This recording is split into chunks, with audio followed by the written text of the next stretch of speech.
फैसला कितना सोच समझ कर किया जाएगा, यूनिवर्सिटियों को किन SOPs के तहत खोला जाएगा और यूनिवर्सिटियों के बाद स्कूल कब खोलेंगे, इस पर हम बात करेंगे। हमारे साथ वफाकी वजीर तालीम शफकत महमूद साहब मौजूद हैं। अस्सलाम वालेकुम शफकत साहब, बहुत शुक्रिया वक्त निकालने के लिए। जी वालेकुम सलाम।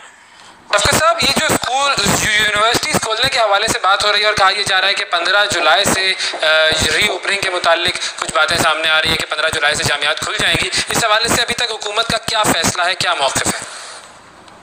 कोई फैसला नहीं है किसी को अभी खोलने का। हमने जब जामियात को सबको बंद किया था उसके बाद हमने एक रिव्यू किया मई के अंदर भी क्या करना चाहिए, फिर हमने मजीद उनको बंद कर दिया।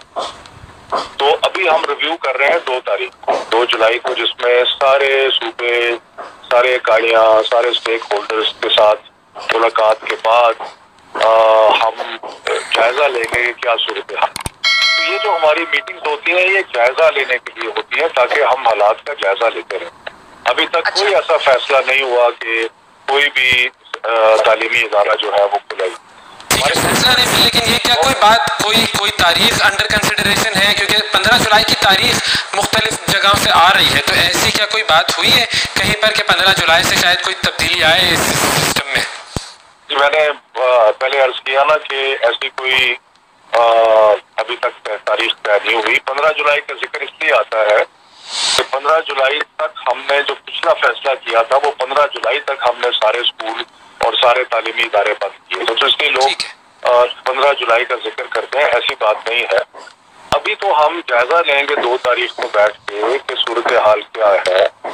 उसके बाद हम आपस में कोशिश करेंगे कुछ बेंचमार्क्स बनाने की कि भाई अगर हालात ऐसे हों तो तब हम खोल सकते हैं, ऐसे हों तो नहीं खोलने चाहिए वगैरह वगैरह, ये एक डिस्कशन हो।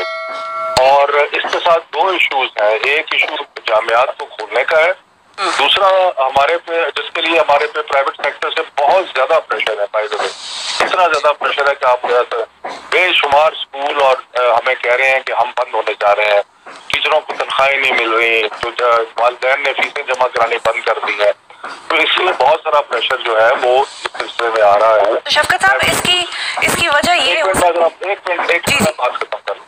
दूसरा जो प्रेशर है वो है इम्तिहानात के लिए, क्योंकि मुख्तलिफ प्रोफेशनल और दूसरे अदारे जो है या मदारिस है वो अपने इम्तिहानात लेना चाहते हैं, तो ये कहते हैं कि जी इम्तिहानात की हमें इजाजत दे दी जाए।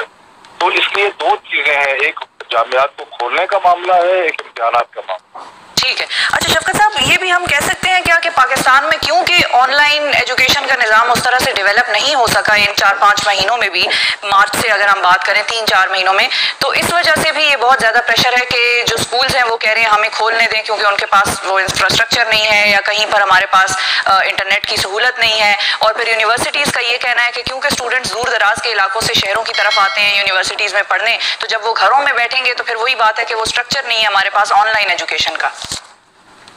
देखिए जी, ऑनलाइन एजुकेशन के अंदर 2 इश्यूज